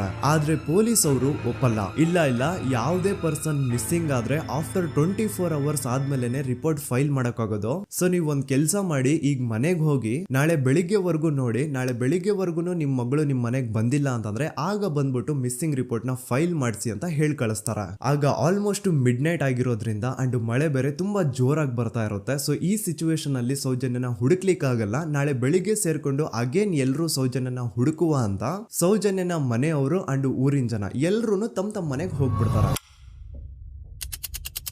ನೆಕ್ಸ್ಟ್ ದಿನ ಅಂದ್ರೆ 10 ಅಕ್ಟೋಬರ್ 2012 ಬುಧವಾರದ ದಿನ ಬೆಳಿಗ್ಗೆ 10 ಗಂಟೆ ಹಾಗೆ ಸೌಜನ್ಯನ ಮನೆಯವರು ಅಂಡ್ ಊರಿನ 200-300 ಜನ ಸೇರ್ಕೊಂಡು ಅಗೇನ್ ಸೌಜನ್ಯಗೋಸ್ಕರ ಹುಡುಕಾಟ ಸ್ಟಾರ್ಟ್ ಮಾಡ್ತಾರ. ಹುಡುಕಾಟ ಪ್ರಾರಂಭಿಸಿದ್ದು ವಿತಿನ್ 2 ಅವರ್ಸ್ ಒಳಗಡೆನೆ ಸೌಜನ್ಯ ಸಿಗ್ತಾಳೆ. ಆದ್ರೆ ಶವ ಆಗಿ ಆ 200-300 ಊರಿನ ಜನ ಎಲ್ಲ ಸೇರ್ಕೊಂಡು ಏನ್ ಸೌಜನ್ಯನ ಹುಡುಕ್ತಾ ಇದ್ರು, ಅದ್ರಲ್ಲಿ ಯಾರೋ ಒಬ್ರಿಗೆ ಸೌಜನ್ಯನ ಮನೆಯಿಂದ ಕೇವಲ 10 ನಿಮಿಷ ದೂರದಲ್ಲಿರುವಂತಹ ಒಂದು ಹಳ್ಳನ ದಡದಲ್ಲಿ ಸೌಜನ್ಯ ಮೃತದೇಹ ಸಿಗುತ್ತಾ. ಈಗ ಸತ್ತಿರುವಂತಹ ಸೌಜನ್ಯನ ಡೆಡ್ ಬಾಡಿ ಯಾವ ಒಂದು ಕಂಡೀಷನ್ ಅಲ್ಲಿ ಇತ್ತು ಅಂತ ಹೇಳ್ತೀನಿ, ಸ್ವಲ್ಪ ಗಮನ ಇಟ್ಟು ಕೇಳಿಸ್ಕೊಳ್ಳಿ. ಅವಳ ಕೈಗಳನ್ನ ಅವಳದೇ ದುಪಟ್ಟ ಅಂಡ್ ID ಕಾರ್ಡ್ ಇಂದ ಮರಕ್ಕೆ ಕಟ್ಟಿರ್ತಾರ. ಅವಳ ಬಾಡಿ ಎಲ್ಲ ನೇಕೆಡ್ ಇರುತ್ತೆ, ಮೈ ಮೇಲೆ ಸರಿಯಾದ ಬಟ್ಟೆ ಇರಲ್ಲ, ಮೈ ಮೇಲೆ ಮಲ್ಟಿಪಲ್ ಕಟ್ ಮಾರ್ಕ್ಸ್ ಇರುತ್ತೆ, ತುಂಬಾ ಜೋರಾಗಿ ಹೊಡೆದಿರುವಂತಹ ಗಾಯಗಳು ಮೈ ಮೇಲೆ ಎದ್ದು ಕಾಣಿಸ್ತಿರ್ತವೆ. ಅವಳ ರಿಪ್ಸ್ ಎದೆ ಭಾಗದ ಮೂಳೆಗಳೆಲ್ಲ ಮುರಿದು ಹೋಗ್ಬಿಟ್ಟಿರ್ತವೆ. And most brutal part is ಅವಳ ಯೋನಿ, ಅವಳ ಏನಿತ್ತು ಅದ್ರ ಒಳಗಡೆ 6 ಇಂಚ್ ಮಣ್ಣು ತುಂಬಿರ್ತಾರೆ. ಆ ಬಾಡಿ ಕಂಡೀಷನ್ ನ ನೋಡಿದಾದ್ಮೇಲೆ ಒಂದಂತೂ ತುಂಬಾ ಕ್ಲಿಯರ್ ಆಗಿ ಅರ್ಥ ಆಗುತ್ತೆ, ಅವಳನ್ನ ಯಾರೋ ತುಂಬಾ ಫೋರ್ಸ್ಫುಲಿ ಮಾಡಿ ನಂತರ ನಿರ್ದಯವಾಗಿ ಸಾಯಿಸಿದ್ದಾರೆ ಅಂತ. ಇಲ್ಲಿ ಕ್ರಿಮಿನಲ್ಸ್ ನ ಬುದ್ಧಿವಂತಿಕೆ ನೋಡಿ ಪೊಲೀಸ್ ಅವ್ರಿಗೆ ಏನೂ ಸುಳಿವು ಸಿಗ್ಬಾರ್ದು ಅಂತ ಅವಳ ಯೋನಿ ಒಳಗಡೆ 6 ಇಂಚ್ ಅಷ್ಟು ಮಣ್ಣು ತುಂಬ ಹೋಗಿರ್ತಾರೆ. ಸೊ ದೆನ್ ಪೊಲೀಸ್ ಅವ್ರಿಗೆ ವಿಷಯ ಗೊತ್ತಾಗುತ್ತೆ. ಅವರು ಸ್ಪಾಟ್ ಗೆ ಬಂದು ಸೌಜನ್ಯನ ಬಾಡಿನ ರಿಕವರ್ ಮಾಡಿ ಆ ಒಂದು ಸ್ಪಾಟ್ ನ ಕಂಪ್ಲೀಟ್ ಸೀಸ್ ಮಾಡ್ತಾರೆ. ಒಬ್ಳು ಸಾಮಾನ್ಯ ಮಿಡಲ್ ಕ್ಲಾಸ್ ಹುಡುಗಿ, ಒಬ್ಳು ವೆರಿ ಬ್ರೈಟ್ ಸ್ಟೂಡೆಂಟ್ ನ ಈ ಮಟ್ಟಿಗೆ ಇಷ್ಟು ನಿರ್ದಯವಾಗಿ ಸಾಯಿಸಿರೋದು ಯಾರು? ಇನ್ ಕೇಸ್ ಏನಾದ್ರೂ ಈ ಕ್ರೈಮ್ ಮಾಡಿದವನು ಸಿಕ್ಕಿ ಬಿದ್ರೆ ಅವನ್ನ ಸುಮ್ನೆ ಬಿಡಬಾರ್ದು ಅಂತ ಜನ ಆಕ್ರೋಶ ವ್ಯಕ್ತಪಡಿಸ್ತಾರೆ. ಅಂಡ್ ಗೆಸ್ ವಾಟ್, ನಮ್ ಪೊಲೀಸ್ ಅವರು ಇಷ್ಟೊಂದು ಫಾಸ್ಟ್ ಆಗಿ ಇನ್ವೆಸ್ಟಿಗೇಷನ್ ಕಂಪ್ಲೀಟ್ ಮಾಡ್ತಾರೆ ಅಂತ ನಾನಂತೂ ಎಕ್ಸ್ಪೆಕ್ಟ್ ಮಾಡಿರ್ಲಿಲ್ಲ. ಅಂಡ್ ಈವನ್ ಈ ಒಂದು ವಿಷಯದಿಂದ ಊರಿನ ಜನನು ಶಾಕ್ ಆಗ್ತಾರೆ. ಸೌಜನ್ಯ ಬಾಡಿ ಸಿಕ್ಕಿದ್ದ ನೆಕ್ಸ್ಟ್ ದಿನ ಅಂದ್ರೆ 11 ಅಕ್ಟೋಬರ್ 2012 ಸಂಜೆ 5 ಗಂಟೆ ಹಾಗೆ ಯಾರು ಸೌಜನ್ಯನ ಪಂಡು ಮರ್ಡರ್ ಮಾಡಿದ್ನೋ ಆ ಕ್ರಿಮಿನಲ್ ಕೂಡ ಸಿಕ್ಕಿ ಬೀಳ್ತಾನೆ. ಈಗ ನೀವು ಥಿಂಕ್ ಮಾಡ್ಬೋದು, ಸೌಜನ್ಯನ ಯಾರು ಮರ್ಡರ್ ಮಾಡಿದ್ರು ಅಂಡ್ ಯಾರ ಕ್ರೈಮ್ ನ ಮಾಡಿದ್ರು ಅವನು ನೆಕ್ಸ್ಟ್ ದಿನಾನೇ ಸಿಕ್ಕಿ ಬಿದ್ದ. ಹಾಗಿದ್ರೆ ಈ ಕೇಸ್ ಯಾವಾಗ್ಲೂ ಕ್ಲೋಸ್ ಆಗ್ಬಿಡ್ಬೇಕಿತ್ತು. ಆದ್ರೂ ಸ್ಟಿಲ್ ಇವತ್ತಿನ ದಿನವರೆಗೂ ಯಾಕೆ ಈ ಕೇಸ್ ಪದೇ ಪದೇ ನ್ಯೂಸ್ ಅಲ್ಲಿ ಬರುತ್ತೆ ಅಂದ್ರೆ, ನಮ್ ದೂತ ಸಭೆಯ ಪ್ರಜೆಗಳೇ ರೆಡಿ ಆಗಿ, ಆರೋಪಿ ಸಿಕ್ಕಾದ್ಮೇಲೆ ಈ ಕೇಸು ಕ್ಲೋಸ್ ಆಗಿಲ್ಲ. ಆಕ್ಚುಲಿ ಈ ಕೇಸು ಓಪನ್ ಆಗಿದ್ದೆ ಈಗ. ನೋಡಿ, ಸೌಜನ್ಯನ ಬಾಡಿ ಸಿಕ್ಕಿದ್ದು ನೆಕ್ಸ್ಟ್ ದಿನ ಅಂದ್ರೆ 11 ಅಕ್ಟೋಬರ್ 2012. PSI ಯೋಗೇಶ್ ಅವರು ಯಾರನ್ನ ಈ ಕೇಸಲ್ಲಿ ಅರೆಸ್ಟ್ ಮಾಡಿದ್ರು ಅಂದ್ರೆ ಆತನ ಹೆಸರು ಬಂದು ಸಂತೋಷ್ ರಾವ್. 28-29 ವಯಸ್ಸಿರುವಂತಹ Santosh Rao first of all ಧರ್ಮಸ್ಥಳದವನು ಅಲ್ವೇ ಅಲ್ಲ, ಅವನು ಶೃಂಗೇರಿ. ಅವನು ಸಂತೋಷ್ ರಾವ್ ನ ತಂದೆ ಸ್ಕೂಲ್ ಟೀಚರ್ ಅಂಡ್ ತಾಯಿ ಹೌಸ್ ವೈಫ್. ಸಂತೋಷ್ ಮೊದ್ಲಿಂದನೂ ಒಂದ್ ಸ್ವಲ್ಪ ಮೆಂಟಲಿ ಇಲ್ಲಿರೋದ್ರಿಂದ ಅವನಿಗೆ ವಿದ್ಯೆ ಬರಹ ಅನ್ನೋದು ತಲೆಗೆ ಹೋಗಿರಲ್ಲ. ಹಾಗಾಗಿ ಅವನು ಶೃಂಗೇರಿಯಲ್ಲಿ ಒಂದು ಹೋಟೆಲ್ ಅಲ್ಲಿ ಕೆಲಸ ಮಾಡ್ತಿರ್ತಾನೆ. ಮೆಂಟಲಿ ಅನ್ಸ್ಟೇಬಲ್ ಇದ್ರೂ ಸಹ ಈತನಿಗೆ ದೇವ್ರ ಮೇಲೆ ಬಹಳ ನಂಬಿಕೆ ಇರುತ್ತೆ. ಹಾಗಾಗಿ ತಿಂಗಳಿಗೆ ಒಮ್ಮೆ ಆದ್ರೂ, ಅಟ್ಲೀಸ್ಟ್ 2 ತಿಂಗಳಿಗೆ ಒಮ್ಮೆ ಆದ್ರೂ ಈತ ಯಾವ್ದಾದ್ರು ಒಂದು ಪುಣ್ಯಕ್ಷೇತ್ರಕ್ಕೆ ವಿಸಿಟ್ ಮಾಡಿ ಬರ್ತಿರ್ತಾನೆ. ಹಾಗೇನೆ ಈ ಸತಿನೂ ಸಹ ಈತ ಧರ್ಮಸ್ಥಳಕ್ಕೆ ಬಂದಿರ್ತಾನೆ. ಇವನು ಧರ್ಮಸ್ಥಳಕ್ಕೆ ಬಂದಿದ್ದು ದಿನಾಂಕ 9 ಅಕ್ಟೋಬರ್ 2012. ಈ ದಿನಾಂಕನ ಸ್ವಲ್ಪ ನೋಟ್ ಮಾಡಿ ಇಟ್ಕೊಳ್ಳಿ, ಯಾಕಂತಂದ್ರೆ ಮುಂದೆ ಈ ಕೇಸಲ್ಲಿ ಇದೇ ಮೇಜರ್ ಟರ್ನಿಂಗ್ ಪಾಯಿಂಟ್. ಸೊ ಸೌಜನ್ಯನ ಡೆತ್ ಆಗಿಂತ ಒಂದು ದಿನ ಹಿಂದೆ ಧರ್ಮಸ್ಥಳಕ್ಕೆ ಬಂದಿರುವಂತಹ ಸಂತೋಷ್ ರಾವ್ಗೆ ಎಲ್ಲೂ ಉಳ್ಕೊಳ್ಳಿಕ್ಕೆ ಹೋಟೆಲ್ ಅಲ್ಲಿ ಅಥವಾ ಲಾಡ್ಜ್ ಅಲ್ಲಿ ರೂಮ್ ಸಿಗಲ್ಲ. ರೀಸನ್ ಇಷ್ಟೇ, ಸಂತೋಷ್ ರಾವ್ ನೋಡ್ಲಿಕ್ಕೆ ಸ್ವಲ್ಪ ಮೆಂಟಲಿ ಅನ್ಸ್ಟೇಬಲ್ ಪರ್ಸನ್ ತರ ಇರ್ತಾನೆ. ಅವನ ಅವತಾರ, ಅವನ ವೇಷಭೂಷಣ ಅಷ್ಟು ಸರಿ ಇರಲ್ಲ. ಹಾಗಾಗಿ ಇವನ್ಗೆ ಯಾವುದೇ ಒಂದು ಹೋಟೆಲ್ ಅಲ್ಲಿ ಅಥವಾ ಲಾಡ್ಜ್ ಅಲ್ಲಿ ಎಲ್ಲಿನೂ ರೂಮ್ ಸಿಗಲ್ಲ. ಸೊ ಉಳ್ಕೊಳ್ಳೋಕೆ ಜಾಗ ಸಿಗದೆ ಇವನೇನ್ ಮಾಡ್ತಾನೆ, ಅಲ್ಲೇ ಹತ್ರದಲ್ಲಿರುವಂತಹ ಬಾಹುಬಲಿ ಬೆಟ್ಟಕ್ಕೆ ಹೋಗಿ ಅಲ್ಲಿರುವಂತಹ ಬಾಹುಬಲಿ ಸ್ಟ್ಯಾಚು ಹತ್ರನೇ ಆಶ್ರಯ ತಗೊಳ್ತಾನೆ. ಅಂಡ್ 1-2 ದಿನ ಅವನು ಅಲ್ಲೇ ಉಳ್ಕೋತಾನೆ ಕೂಡ. ಡೇ ಟೈಮ್ ಅಲ್ಲಿ ಧರ್ಮಸ್ಥಳಕ್ಕೆ ಬಂದು ಧರ್ಮಸ್ಥಳ ಶ್ರೀ ಮಂಜುನಾಥ ದೇವಸ್ಥಾನದಲ್ಲಿದ್ದು ಅಲ್ಲೇ ಪ್ರಸಾದ ಊಟ ಎಲ್ಲ ಮಾಡಿ ನಂತರ ನೈಟ್ ಆಗ್ತಿದ್ದಂಗೆ ಬಾಹುಬಲಿ ಬೆಟ್ಟಕ್ಕೆ ಹೋಗಿ ಆ ಸ್ಟ್ಯಾಚು ಹತ್ರನೇ ಮಲ್ಕೊಳ್ತಿರ್ತಾನೆ. ಸೊ ಒಂದು ದಿನ ಅಂದ್ರೆ 11 ಅಕ್ಟೋಬರ್ 2012 ಸಂಜೆ 5 ಗಂಟೆ ಹಾಗೆ ಈ ಸಂತೋಷ್ ರಾವ್ ತನ್ನ ಪಾಡಿಗೆ ತಾನು ಆ ಬೆಟ್ಟದ ಮೇಲೆ ಕೂತ್ಕೊಂಡು ಸೀನರೀಸ್ ನ ಎಂಜಾಯ್ ಮಾಡ್ತಾ ಇರಬೇಕಾದ್ರೆ ಯಾರೋ ಅದೇ ಊರಿನ 5 ಜನ ಕಿಡಿಗೇಡಿಗಳು ಬಂದು ಇವನ್ ಹತ್ರ ಜಗಳ ತೆಗಿತಾರ. ಈ 5 ಜನ ಯಾರು ಅಂತ ನಂತರ ಹೇಳ್ತೀನಿ. ಸೊ ಈ 5 ಜನ ಕಿಡಿಗೇಡಿಗಳು ಸಂತೋಷ್ ರಾವ್ ಹತ್ರ ಜಗಳ ತೆಗೆದು ಅವನ್ನ ಅವಾಚ್ಯ ಶಬ್ದಗಳಿಂದ ಬೈದು ಅವನ್ನ ಹೊಡೆದು, ಅಷ್ಟೇ ಸಾಲದೆ ಆ 5 ಜನ ಸಂತೋಷ್ ರಾವ್ನ ಪೊಲೀಸ್ ಸ್ಟೇಷನ್ಗೆ ಎಳ್ಕೊಂಡ್ ಬಂದು ಇವನು ನಾವು ಬಾಹುಬಲಿ ಬೆಟ್ಟಕ್ಕೆ ಅಂತ ಹೋಗಿದ್ರೆ ಅಲ್ಲಿ ನಮ್ಮ ಮೇಲೆ ಅಟ್ಯಾಕ್ ಮಾಡ್ದ, ಇವ್ನು ನೋಡ್ಲಿಕ್ಕೂ ಸಹ ಒಳ್ಳೆ ಸೈಕೋ ಕಿಲ್ಲರ್ ಇದ್ದಂಗಿದಾನೆ, ನಮ್ಗೆ ಯಾಕೋ ನಿನ್ನೆ ನಮ್ಮ ಊರಲ್ಲಿ ನಡೆದಿರುವಂತಹ ಘಟನೆ ಆ ಸೌಜನ್ಯನ ಪಂಡು ಮರ್ಡರ್ ಇವನೇ ಮಾಡಿದಾನೆ ಅಂತ ಡೌಟ್ ಬರ್ತಿದೆ ಅಂತ ಆ 5 ಜನ ಕಿಡಿಗೇಡಿಗಳು ಸಂತೋಷ್ ರಾವ್ನ ಪೊಲೀಸ್ ಅವ್ರ ಹತ್ರ ಹಾಕೊಡ್ತಾರ. ಅಂಡ್ ಪೊಲೀಸ್ ಅವ್ರು ಕೂಡ ಎಂತವ್ರು ನೋಡಿ, ಯಾರೋ 5 ಜನ ಕಿಡಿಗೇಡಿಗಳು ಬಂದು ಇವನೇ ಕೊಲೆ ಮಾಡಿದಾನೆ ಅಂತ ಹೇಳಿದ ತಕ್ಷಣ ಹಿಂದೆ ಮುಂದೆ ಕ್ರಾಸ್ ಚೆಕ್ ಮಾಡದೆ ಸಂತೋಷ್ ರಾವ್ನ ಅರೆಸ್ಟ್ ಮಾಡಿ ಸೌಜನ್ಯ ಕೇಸ್ನ ಆರೋಪಿ ಸಿಕ್ಕಿದಾನೆ ಅಂತ ಎಲ್ಲಾ ಕಡೆ ಘೋಷಣೆ ಮಾಡ್ಬಿಡ್ತಾರ. ಜನರಿಗೆ ಈ ಕಡೆ ಒಂಥರ ನೆಮ್ಮದಿ, ಓ ಬಿಡಪ್ಪ ನಮ್ ಪೊಲೀಸ್ ಅವ್ರಿಗೆ ತಮ್ಮ ಡ್ಯೂಟಿ ಮೇಲೆ ಎಷ್ಟೊಂದು ನಿಷ್ಠೆ ಇದೆ, ಒಂದೇ ದಿನದಲ್ಲಿ ಆರೋಪಿನ ಹಿಡಿದ್ಬಿಟ್ರಲ್ಲ ಅಂತ ಪೊಲೀಸ್ ಅವ್ರ ಮೇಲೆ ಫುಲ್ ಒಂಥರ ಹೊಗಳ್ತಾ ಇರ್ತಾರೆ. ಆದ್ರೆ ಪಾಪ ಜನರಿಗೆ ಎಲ್ಲಿ ಗೊತ್ತಿತ್ತು ಈ ಕೇಸ್ ನ ರಿಯಲ್ ಆರೋಪಿ ಬೇರೆ ಯಾರೋ ಇದಾರೆ, ಪೊಲೀಸ್ ಅವರೇ ಈ ಕೇಸ್ ನ ಮಿಸ್ಲೀಡ್ ಮಾಡೋದಕ್ಕೆ ಸುಮ್ನೆ ಸಂತೋಷ್ ನ ಅರೆಸ್ಟ್ ಮಾಡಿದ್ದಾರೆ ಅಂತ. ಸೊ ಸಂತೋಷ್ ರಾವ್ ಒಂದು ಹುಡುಗಿಯ ರೇಪ್ ಅಂಡ್ ಮರ್ಡರ್ ಕೇಸ್ ಅಲ್ಲಿ ಅರೆಸ್ಟ್ ಆಗಿದ್ದಾನೆ ಅನ್ನೋ ವಿಷಯ ಸಂತೋಷ್ ನ ತಾಯಿಗೆ ಗೊತ್ತಾದಾಗ ಅವ್ರ ಪಾಪ ನೋವಲ್ಲಿ ಕುರ್ಗಿ ಸಾಯ್ತಾರ. ಅಂಡ್ ಇನ್ನು ಅವ್ರ ತಂದೆ ಒಂದು ಕಡೆ ಪಾಪ ಹೆಂಡತಿನ ಕಳ್ಕೊಂಡಿರುವಂತಹ ನೋವು, ಇನ್ನೊಂದು ಕಡೆ ಮಗ ನೋಡಿದ್ರೆ ಯಾವ್ದೋ ಫಾಲ್ಸ್ ಕೇಸ್ ಅಲ್ಲಿ ಅರೆಸ್ಟ್ ಆಗಿದ್ದಾನೆ. ಈ ಕಡೆ ಕೇಸ್ ನ ಇನ್ವೆಸ್ಟಿಗೇಷನ್ ನಡೀತಾ ಇದೆ. ಅಂಡ್ ಇಲ್ಲಿ ನಾನು PSI ಯೋಗೇಶ್ ಅವ್ರ ಬಗ್ಗೆ ಅಂತೂ ಮೆನ್ಷನ್ ಮಾಡ್ಲೇಬೇಕು. ಈ ಪೊಲೀಸ್ ಆಫೀಸರು ಗೊತ್ತಿದ್ದು ಈ ತಪ್ಪನ ಮಾಡಿದ್ರು ಅಥವಾ ಗೊತ್ತಿಲ್ದೇನೆ ಈ ತಪ್ಪನ ಮಾಡಿದ್ರು ನನ್ಗಂತೂ ಗೊತ್ತಿಲ್ಲ.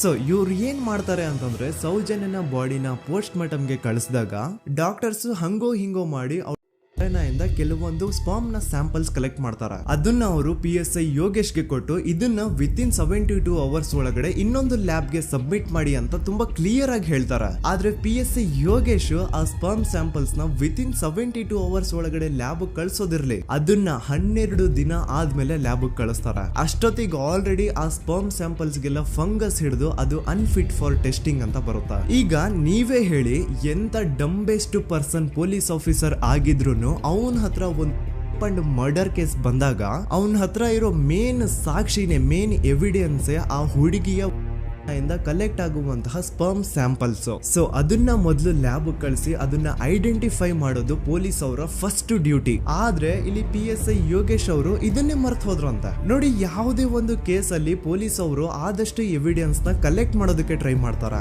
ಆದ್ರೆ ಈ ಒಂದು ಕೇಸ್ ಅಲ್ಲಿ ಮಾತ್ರ ಪೊಲೀಸ್ ಅವರು ಎವಿಡೆನ್ಸ್ ನ ಕಲೆಕ್ಟ್ ಮಾಡೋ ಬದಲಾಗಿ ಎವಿಡೆನ್ಸ್ ನ ಡಿಸ್ಟ್ರಾಯ್ ಮಾಡೋದ್ರಲ್ಲಿ ಮುಂದೆ ಇದ್ರು. ಅಷ್ಟೇ ಅಲ್ಲದೆ ಈ ಪೊಲೀಸ್ ಆಫೀಸರ್ ಸೇರ್ಕೊಂಡು ಸಂತೋಷ್ ರಾವ್ಗೆ ಸೆಲ್ ಅಲ್ಲಿ ಎಂತ ಟಾರ್ಚರ್, ಎಂತ ಹಿಂಸೆ ಕೊಡ್ತಾರೆ ಅಂದ್ರೆ ನೆನ್ಸ್ಕೊಂಡ್ರೆ ಮೈ ಜುಮ್ ಅನ್ನುತ್ತ. ಹೊಡಿಯೋದು, ಕೆಟ್ಟದಾಗ ಬೈಯೋದು, ಇದೆಲ್ಲ common. Most brutal parties Santosh ರಾವ್ನ ಪ್ಯಾಂಟ್ ಬಿಚ್ಚಿ ಅವನ ಪ್ರೈವೇಟ್ ಪಾರ್ಟ್ ಮೇಲೆ ಬಿಸಿ ಬಿಸಿ ಕುದೀತಾ ಇರುವಂತಹ ನೀರ್ ಚಲ್ತಾರ. ಈ ಕ್ರೈಮ್ ನೀನೇ ಮಾಡಿದ್ಯಾ ಅಂತ ಒಪ್ಕೋ, ಇಲ್ಲ ಅಂತಂದ್ರೆ ನಿನ್ನ ಸೆಲ್ ಒಳಗಡೆನೆ ಸಾಯಿಸ್ಬಿಡ್ತೀವಿ, ನಿನ್ನ ತಂದೆ ತಾಯಿ ಎಲ್ರು ಸಾಯಿಸ್ಬಿಡ್ತೀವಿ ಅಂತ ಬ್ಲಾಕ್ ಮೇಲ್ ಮಾಡ್ತಾರ. ನೋಡಿ, ಸಂತೋಷ್ ರಾವ್ ಜಾಗದಲ್ಲಿ ನನ್ನಂತ ನಿಮ್ಮಂತ ನಾರ್ಮಲ್ ಪರ್ಸನ್ ಯಾರಾದ್ರೂ ಇದ್ದಿದ್ರೆ ಪೊಲೀಸ್ ಅವರು ಕೊಡ್ತಿರುವಂತಹ ಹಿಂಸೆನ ತಡ್ಕೊಳಕ್ಕಾಗದೆ ಆ ಕ್ರೈಮ್ ಮಾಡಿಲ್ಲ ಅಂದ್ರೂ ಮಾಡಿದೀನಿ ಅಂತ ಒಪ್ಕೊಬಿಡ್ತಾ ಇದ್ವಿ. ಆದ್ರೆ ಸಂತೋಷ್ ರಾವ್ ಮೆಂಟಲಿ ಇಲ್ಲಿರೋದೇ ಅವನ್ಗೆ ಅಡ್ವಾಂಟೇಜ್ ಆಗೋಯ್ತು. ಪೊಲೀಸ್ಗಳು ಸಂತೋಷ್ ರಾವ್ಗೆ ಎಷ್ಟೇ ಹೊಡೆದ್ರು, ಎಷ್ಟೇ ಬೈದ್ರು, ಎಷ್ಟೇ ಬ್ಲಾಕ್ ಮೇಲ್ ಮಾಡಿದ್ರು ಸಂತೋಷ್ ರಾವ್ ಬಾಯಲ್ಲಿ ನಾನ್ ಈ ಕ್ರೈಮ್ ನ ಮಾಡಿಲ್ಲ ಅಂತಾನೆ ಬರುತ್ತೆ ಹೊರತು ಆ ಕ್ರೈಮ್ ನ ಅವನು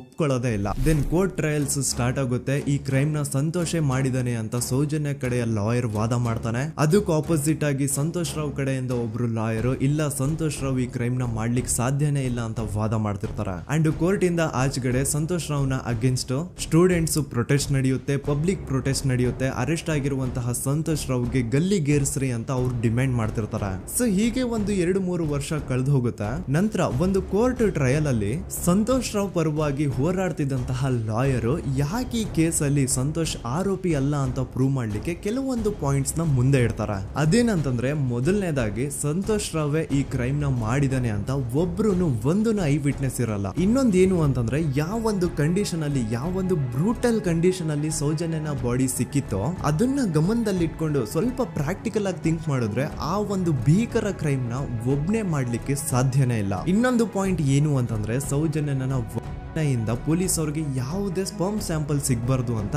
6 ಇಂಚು ಅಷ್ಟು ಮಣ್ಣು ಹಾಕಿರ್ತಾರ. ಸೊ ಈಗ ನೀವೇ ಹೇಳಿ, ಮೆಂಟಲಿ ಇಲ್ಲಿರುವಂತಹ ಪರ್ಸನ್ಗೆ ಇಷ್ಟೊಂದು ಬುದ್ಧಿವಂತಿಕೆ ಇರುತ್ತಾ ಅನ್ಕೊಳ್ಳಿ. ಅಷ್ಟೊಂದು ಬುದ್ಧಿವಂತಿಕೆ ಅವ್ನಿಗಿದ್ರೂನು ಆ ಕ್ರೈಮ್ ಮಾಡಾದ್ಮೇಲೆ ಅವನ ಊರಿಂದ ಓಡ್ ಹೋಗ್ಬೋದಾಗಿತ್ತು. ಆದ್ರೆ ಮತ್ತ್ಯಾಕೆ ಅವನು ಅದೇ ಊರಲ್ಲೇ ಇರ್ತಾನೆ. ಅಂಡ್ ಸೌಜನ್ಯ ಕೊನೆಯದಾಗಿ ಪ್ರಕೃತಿ ಹಾಸ್ಪಿಟಲ್ ಮುಂದ್ಗಡೆಯಿಂದ ನಡ್ಕೊಂಡು ಹೋಗ್ತಾ ಇರ್ಬೇಕಾದ್ರೆ ಆ ಪ್ರಕೃತಿ ಹಾಸ್ಪಿಟಲ್ ನ ಸೆಕ್ಯೂರಿಟಿ ಗಾರ್ಡ್ ನೋಡ್ತಾನೆ. ಅಂಡ್ ಪ್ರಕೃತಿ ಹಾಸ್ಪಿಟಲ್ ನ ಆಚೆಗಡೆ CCTV ಕ್ಯಾಮರಾನು ಇರುತ್ತೆ. ಸಡನ್ಲಿ ಆ CCTV ಫುಟೇಜ್ ಕೂಡ ಕಾಣೆ ಆಗ್ಬಿಡುತ್ತಾ. ಇನ್ನೊಂದೇನು ಅಂತಂದ್ರೆ, ಸೌಜನ್ಯನ ಮರ್ಡರ್ ಆಗಿದ್ದು ನೆಕ್ಸ್ಟ್ ದಿನಾನೇ ಪೊಲೀಸ್ ಅವರು ಆರೋಪಿನ ಹಿಡಿದ್ರು. ಸೊ ಹಾಗಿದ್ದಾಗ ಆ ಕಲೆಕ್ಟ್ ಮಾಡಿರುವಂತಹ ಸ್ಪರ್ಮ್ ಸ್ಯಾಂಪಲ್ಸ್ ನ ಲ್ಯಾಬ್ ಗೆ ಕಳಿಸಿ ಇವನೇ ಆರೋಪಿ ಅಂತ ಕನ್ಫರ್ಮ್ ಮಾಡೋ ಬದಲಾಗಿ ಯಾಕೆ ಪೊಲೀಸ್ ಅವರು ಆ ಸ್ಪರ್ಮ್ ಸ್ಯಾಂಪಲ್ಸ್ ನ ತಮ್ಮ ಹತ್ರನೇ ಇಟ್ಕೊಂಡು 12 ದಿನವರೆಗೂ ಅದಕ್ಕೆ ಫಂಗಸ್ ಹಿಡಿಯೋವರೆಗೂ ಕಾದು ಆಮೇಲೆ ಅದನ್ನ ಲ್ಯಾಬ್ ಕಳಿಸಿದ್ರು. ಅಂಡ್ ಮೇನ್ ಇಂಪಾರ್ಟೆಂಟ್ ಆಗಿ ಸಂತೋಷ್ ರಾವ್ಗೆ ಒಂದು ಗುಪ್ತ ರೋಗ ಇರುತ್ತೆ, ಅದೇ ಫಿಮೋಸಿಸ್ ಅಂತ. ಈ ಕಾಯಿಲೆ ಏನು ಅಂತ ನಾನು ಈ ವಿಡಿಯೋದಲ್ಲಿ ಡೀಟೇಲ್ಡ್ ಆಗಿ ಎಕ್ಸ್ಪ್ಲೈನ್ ಮಾಡ್ಲಿಕ್ಕೆ ಆಗಲ್ಲ.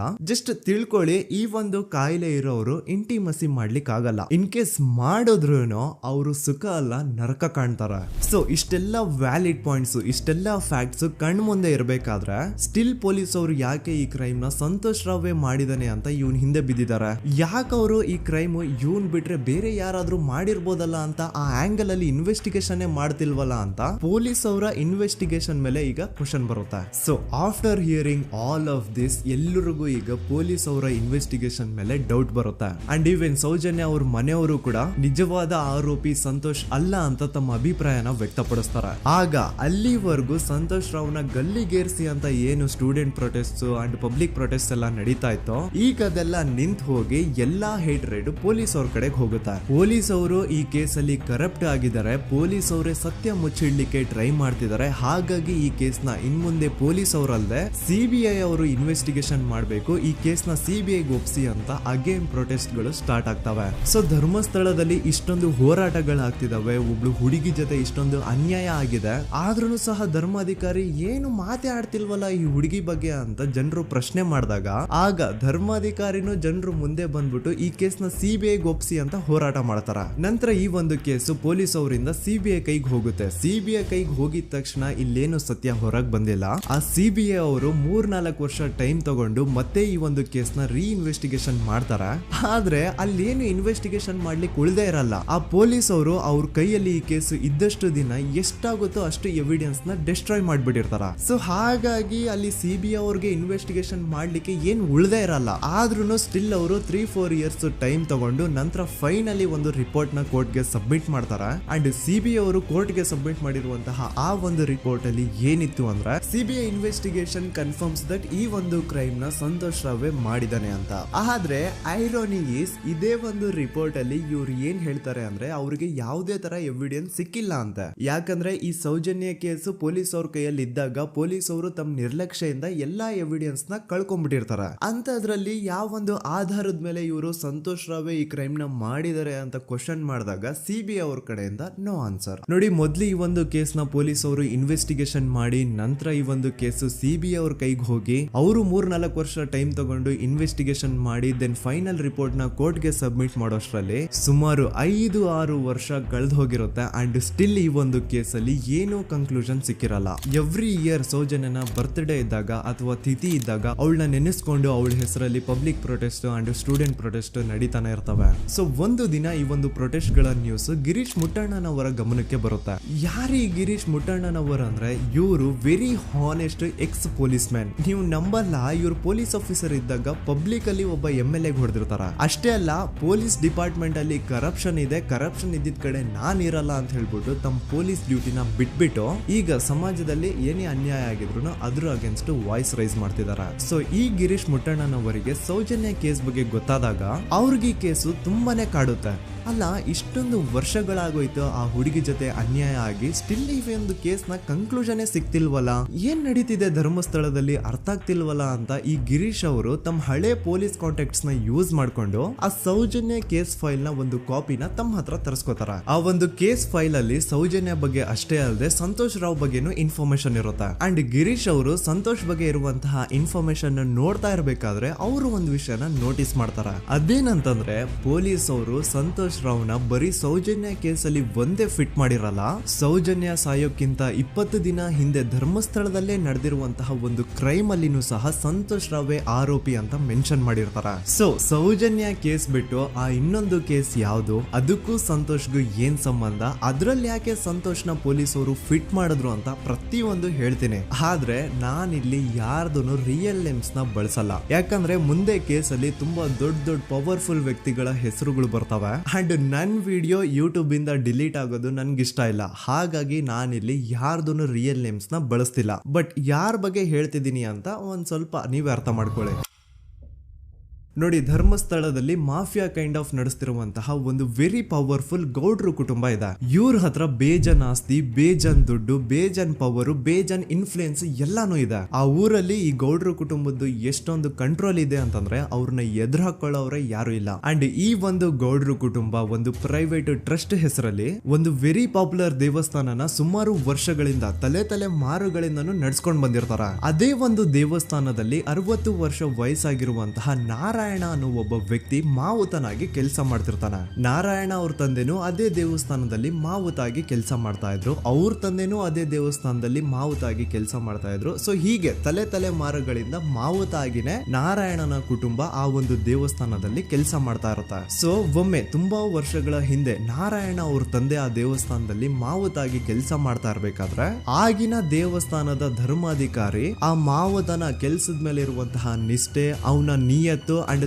ತಲೆಮಾರುಗಳಿಂದ ಅವರು ದೇವಸ್ಥಾನಕ್ಕೆ ಸಲ್ಲಿಸ್ತಿರುವಂತಹ ಸೇವೆನ ಮೆಚ್ಚಿ ಆ ಧರ್ಮಾಧಿಕಾರಿ ಆ ನಾರಾಯಣ ಅವ್ರ ತಂದೆ ಆ ಮಾವುತನಿಗೆ ಒಂದು ಜಮೀನ್ ಕೊಡ್ತಾರೆ ಆಸ್ ಎ ಗಿಫ್ಟ್ ಆಗಿ. ಸೊ ಈಗ ಫ್ಲಾಶ್ ಬ್ಯಾಕ್ ಇಂದ ಒಂದ್ ಸ್ವಲ್ಪ ಮುಂದೆ ಬರುವ 2010-11ರಲ್ಲಿ ಯಾವೊಂದು ಜಮೀನ ಆಗಿನ ಧರ್ಮಾಧಿಕಾರಿ ನಾರಾಯಣ ಅವ್ರ ತಂದೆಗೆ ಆಸ್ ಎ ಗಿಫ್ಟ್ ಆಗಿ ಕೊಟ್ಟಿದ್ರು, ಈಗ ನಾರಾಯಣ ಅವ್ರ ತಂದೆ ಸತ್ ಹೋಗಿ ಆ ಒಂದು ಜಮೀನು ನಾರಾಯಣ ಹೆಸರಿಗೆ ಆಗಿರುತ್ತೆ. ಅಂಡ್ ಆಗಷ್ಟೇ ಗೊತ್ತಾಗುತ್ತೆ ಆ ಜಮೀನ ವೆರಿ ಆಪೋಸಿಟ್ ಒಂದು ದೊಡ್ಡ ಹೈವೇ ಬರ್ತಿದೆ ಅಂಡ್ ಅದರಿಂದ ಜಮೀನ ರೇಟು 10 ಪಟ್ಟು ಜಾಸ್ತಿ ಆಗುತ್ತೆ ಅಂತ. ಸೊ ಈ ವಿಷಯ ಗೊತ್ತಾಗಿ ನೋಡಿ ದಾನ ಮಾಡದಂತಹ ಧರ್ಮಾಧಿಕಾರಿ ಅಂತೂ ಸತ್ ಹೋದ್ರು, ಆದ್ರೆ ಅವ್ರ ಮುಂದಿನ ಪೀಳಿಗೆ ಅವ್ರಿಗೆ ಈ ಜಮೀನ್ ಮೇಲೆ ಕಣ್ಬಿದ್ದು ನಾರಾಯಣ ಅವ್ರ ಹತ್ರ ಆ ಜಾಗನ ವಾಪಸ್ ಕೇಳ್ತಾರ. ಆದ್ರೆ ನಾರಾಯಣ ಕೊಡಲ್ಲ. ಇಲ್ಲ ನಾನ್ ಯಾಕೆ ಕೊಡ್ಲಿ, ನಮ್ ತಂದೆಯಿಂದ ಸಿಕ್ಕಿರುವಂತಹ ಜಮೀನ್ ಇದು, ನಮ್ ತಂದೆಯ ಕೊನೆ ಗುರುತು ಇದು ನನ್ನ ಹತ್ರ ಇರೋದು, ಸೊ ಇದನ್ನ ನಾನು ಯಾವುದೇ ಕಾರಣಕ್ಕೂ ಬಿಟ್ಕೊಡಲ್ಲ ಅಂತ ಆ ಗೌಡ್ರು ಕುಟುಂಬನ ನಾರಾಯಣ ಎದುರು ಹಾಕೋತಾರ. ಆಗ ಗೌಡ್ರು ಕುಟುಂಬದವ್ರಿಗೆ ಕೋಪ ಬಂದು ಅವ್ರೇನ್ ಮಾಡ್ತಾರೆ ಅಂದ್ರೆ ನಾರಾಯಣ ಮನೆಗೆ ನೀರಿನ ಸಪ್ಲೈ ಇರುತ್ತಲ್ವಾ ಅದನ್ನ ಬಂದ್ ಮಾಡ್ತಾರ, ಎಲೆಕ್ಟ್ರಿಸಿಟಿ ಸಪ್ಲೈನು ಕಟ್ ಆಫ್ ಮಾಡ್ತಾರ, ಊರಲ್ಲಿರುವಂತಹ ಎಲ್ಲಾ ಚರಂಡಿಗಳನ್ನ ಕ್ಲೀನ್ ಮಾಡಿ ಆ ಕಸ ಏನಿರುತ್ತೋ ಅದನ್ನ ತಂದು ನಾರಾಯಣ ಮನೆ ಮುಂದೆ ಹಾಕ್ತಾರ. ಇಷ್ಟೇ ಅಲ್ಲ, ನಾರಾಯಣ ಅವ್ರ ಹೆಂಡತಿ ಮಕ್ಕಳು ಎಲ್ಲಾದ್ರೂ ಆಚೆ ಹೋಗ್ತಾ ಬರ್ತಾ ಇದ್ರೆ ಅವ್ರನ್ನ ಕೆಟ್ಟದಾಗ ಬೈಯೋದು, ಹೊಡ್ಕೊಳ್ಳೋದು, ಬಡ್ಕೊಳ್ಳೋದೆಲ್ಲ ಮಾಡ್ತಿರ್ತಾರ. ಇಷ್ಟೆಲ್ಲ ಆಗ್ತಾ ಇದ್ರು ಸ್ಟಿಲ್ ನಾರಾಯಣ ಮಾತ್ರ ಆ ಜಾಗನ ಬಿಟ್ಕೊಡಲ್ಲ. ಆ ಜಾಗದಗೋಸ್ಕರ ನೀನ್ ಬೇಕಿದ್ರೆ ಇದನ್ನೆಲ್ಲ ಸಹಿಸ್ಕೊಂಡಿರಪ್ಪ, ನಮ್ ಕೈಲಂತೂ ಆಗಲ್ಲ ಅಂತ ನಾರಾಯಣನ ಹೆಂಡತಿ ಮಕ್ಕಳು ಅವನ್ನ ಬಿಟ್ಟು ಬೇರೆ ಊರಿಗೆ ಹೋಗ್ಬಿಡ್ತಾರ. ಈಗ ಮನೆಯಲ್ಲಿ ನಾರಾಯಣ ಅಂಡ್ 45 ವರ್ಷ ವಯಸ್ಸಿರುವಂತಹ ನಾರಾಯಣ ಅವ್ರ ತಂಗಿ ಯಮುನಾ ಅವ್ರು ಮಾತ್ರ ಇಬ್ರೇ ಇರ್ತಾ ಇದ್ರು. ಸೊ ಒಂದೊಳ್ಳೆ ಅವಕಾಶ ನೋಡ್ಕೊಂಡು 21 ಸೆಪ್ಟೆಂಬರ್ 2012 ಮನೆಯಲ್ಲಿ ನಾರಾಯಣ ಹಾಗೂ ಯಮುನಾ ಇರ್ಬೇಕಾದ್ರೆ ಯಾರೋ ಮನೆ ಒಳಗಡೆ ನುಗ್ಗಿ ನಾರಾಯಣನ್ಗೆ ಹೊಡೆದು ಯಮುನಾಗೂ ಸಹ ಹೊಡೆದು ನಂತರ ಅವಳು ಮಾಡಿ ದೆನ್ ನಾರಾಯಣ ಹಾಗೂ ಯಮುನನ ತಲೆನ ಒಂದು ರುಬ್ಬೋ ಗುಂಡಿಂದ ಚಚ್ಚಿ ಸಾಯಿಸ್ಬಿಡ್ತಾರ. ಈ ಕೊಲೆ ಆಗಿದ್ದು ಕಳ್ಳತನಗೋಸ್ಕರ ಅಂತ ಪೊಲೀಸ್ ಅವರು ತಮ್ಮ ರಿಪೋರ್ಟ್ ಅಲ್ಲಿ ಬರೀತಾರ. ಆದ್ರೆ ಪಾಯಿಂಟ್ ಏನ್ ಗೊತ್ತಾ, ಆ ಮನೇಲಿ ಒಂದ್ ಸ್ವಲ್ಪನೂ ಹಣ ಆಗ್ಲಿ ಅಥವಾ ಬಂಗಾರ ಆಗ್ಲಿ ಕಳ್ಳತನ ಆಗಿರಲ್ಲ. ಕಳ್ಳತನ ಆಗಿರೋದು ಕೇವಲ ಆ ಮೇನ್ ರೋಡ್ ಅಲ್ಲಿ ಇದ್ದಂತಹ ಪ್ರಾಪರ್ಟಿ ಪೇಪರ್ಸ್.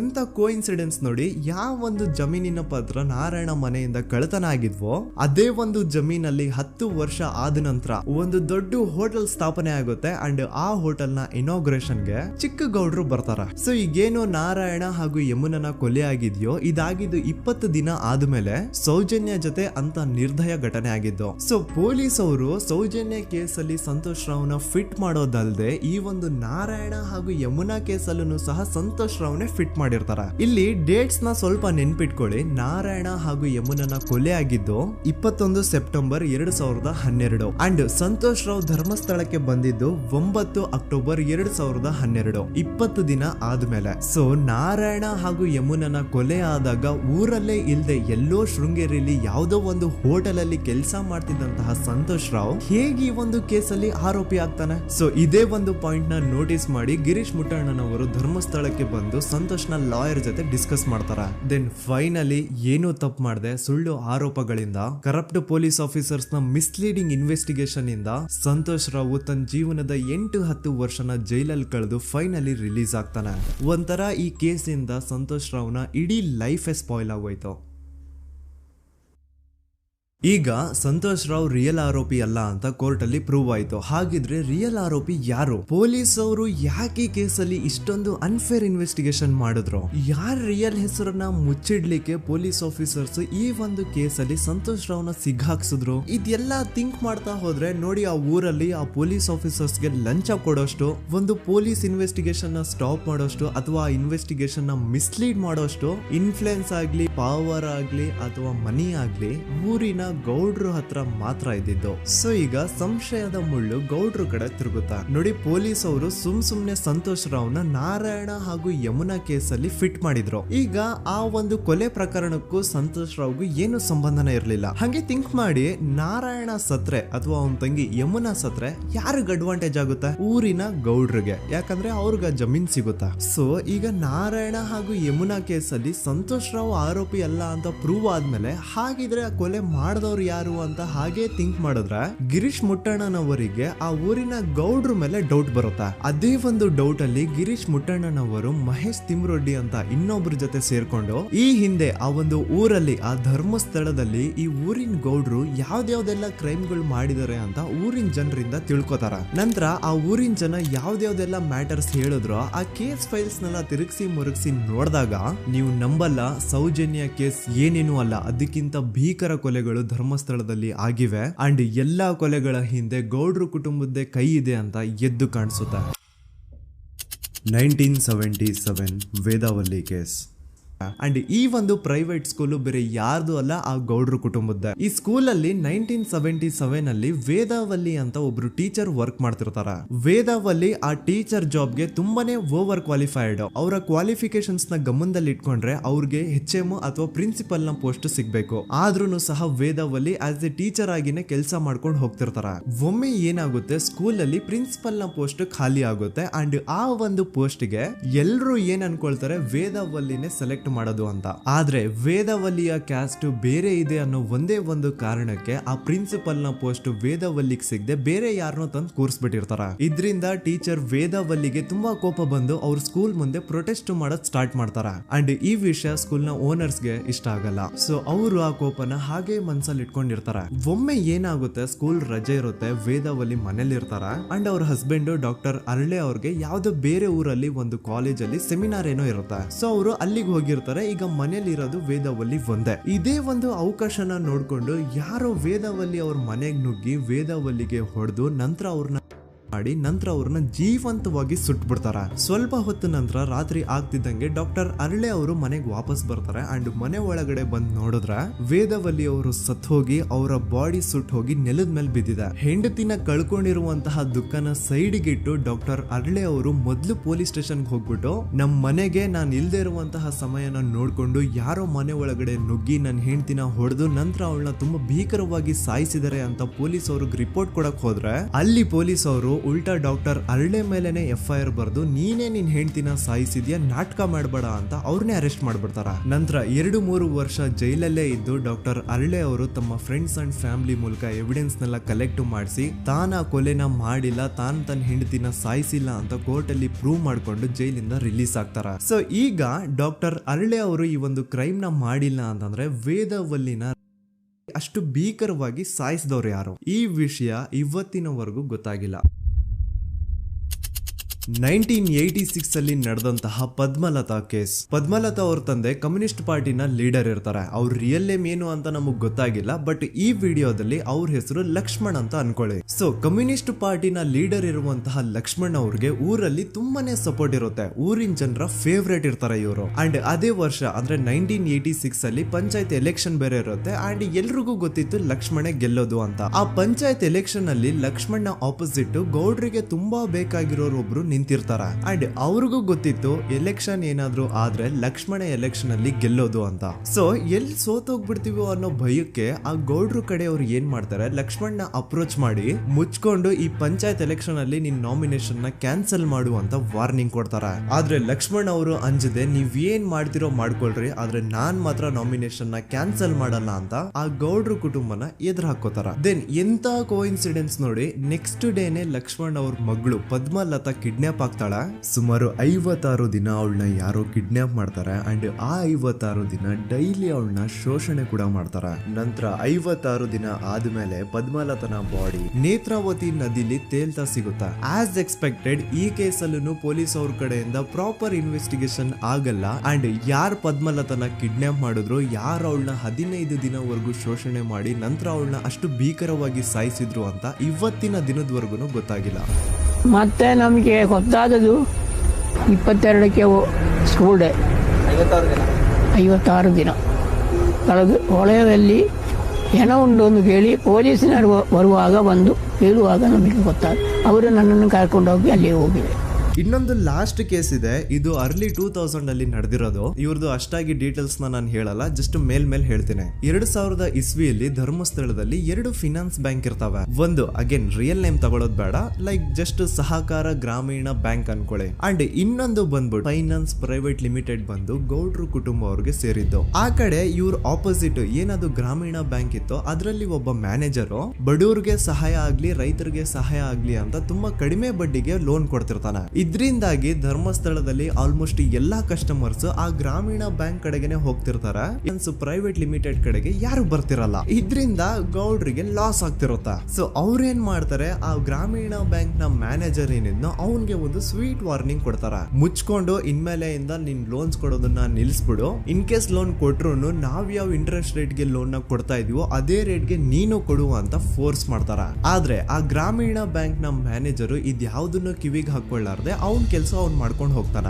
ದೆನ್ ಸಡನ್ಲಿ ಒಂದು ದಿನ ಬ್ಯಾಂಕ್ ಮ್ಯಾನೇಜರ್ ನ ಹೆಂಡತಿನ ಮನೆ ಒಳಗಡೆನೆ ನುಗ್ಗಿ ಯಾರು ಮಾಡಿ ತುಂಬಾ ಭೀಕರವಾಗಿ ಸಾಯಿಸ್ಬಿಡ್ತಾರ. ಇದ್ರ ರಿಗಾರ್ಡಿಂಗ್ ಆ ಬ್ಯಾಂಕ್ ಮ್ಯಾನೇಜರ್ ಪೊಲೀಸ್ ಸ್ಟೇಷನ್ ಅಲ್ಲಿ ಕಂಪ್ಲೇಂಟ್ ಕೊಡಕ್ ಹೋದ್ರೆ ಪೊಲೀಸ್ ಅವರು ಉಲ್ಟಾ ಆ ಬ್ಯಾಂಕ್ ಮ್ಯಾನೇಜರ್ ಹೆಸರಲ್ಲೇ FIR ಬರ್ದು ನೀನೇ ನಿನ್ ಹೆಂಡತಿನ ಸಾಯಿಸಿದ್ಯಾ ಅಂತ ಅವನ್ನೇ ಅರೆಸ್ಟ್ ಮಾಡ್ಬಿಡ್ತಾರ. ನಂತರ 1-2-3 ವರ್ಷ ಆ ಬ್ಯಾಂಕ್ ಮ್ಯಾನೇಜರ್ ಜೈಲಲ್ಲಿ ಇರ್ತಾನೆ. ಅದಾದ್ಮೇಲೆ ಅವನ ಕ್ರೈಮ್ ನ ಮಾಡಿಲ್ಲ ಅಂತ ಕೋರ್ಟ್ ಅಲ್ಲಿ ಪ್ರೂವ್ ಆಗುತ್ತೆ. ಆದ್ರೆ ರಿಯಲ್ ಕ್ರೈಮ್ ಮಾಡಿದವರು ಯಾರು ಅಂತ still it's A question mark. And ಇನ್ನೊಂದು ನಾರಾಯಣ ಅಂಡ್ ಯಮುನಾ ಕೇಸ್ ಬಗ್ಗೆ ಅಂತೂ ನಾನು ಆಗ್ಲೇ ನಿಮ್ಗೆ ಎಕ್ಸ್ಪ್ಲೇನ್ ಮಾಡಿದೆ. ಸೊ ಎಂತಹ ಕೋ ಇನ್ಸಿಡೆಂಟ್ಸ್ ಗಳು ನೋಡಿ, ಯಾರೆಲ್ಲ ಆ ಧರ್ಮಸ್ಥಳದಲ್ಲಿ ಗೌಡ್ರು ಕುಟುಂಬನ ಎದುರಾಕೊಂಡಿದಾರೋ ಅವ್ರ ಜೀವನದಲ್ಲಿ ಏನೋ ಒಂದು ತುಂಬಾ ದೊಡ್ಡ ದುರಂತ ನಡೆದು ಹೋಗುತ್ತಾ. ಅಂಡ್ ಸರ್ಪ್ರೈಸಿಂಗ್ಲಿ ಅವ್ರ ಕೇಸಲ್ಲಿ ಪೊಲೀಸ್ ಅವ್ರ ಕಡೆಯಿಂದ ಪ್ರಾಪರ್ ಇನ್ವೆಸ್ಟಿಗೇಷನ್ ಆಗಲ್ಲ. ಅಂಡ್ ಯಾರ ಕ್ರೈಮ್ ನ ಮಾಡಿದ್ರು ಅಂತ ಯಾವತ್ತೂ ಹೊರಗ್ ಬರೋದೇ ಇಲ್ಲ. ಸೊ ಈ ಗೌಡ್ರು ಕುಟುಂಬದವರು ಧರ್ಮಸ್ಥಳದಲ್ಲಿ ಬೇಜನ್ ಕರ್ಮಕಾಂಡಗಳನ್ನ ಮಾಡಿದ್ದಾರೆ. ಅಂಡ್ ಅವ್ರ ಪವರ್ ಅಂಡ್ ಅವ್ರಿಗಿರುವಂತಹ ಇನ್ಫ್ಲೂಯೆನ್ಸ್ ಇಂದ ಆ ಎಲ್ಲಾ ಕೇಸ್ ನ ಮುಚ್ಚಾಕಿದ್ದಾರೆ ಅಂತ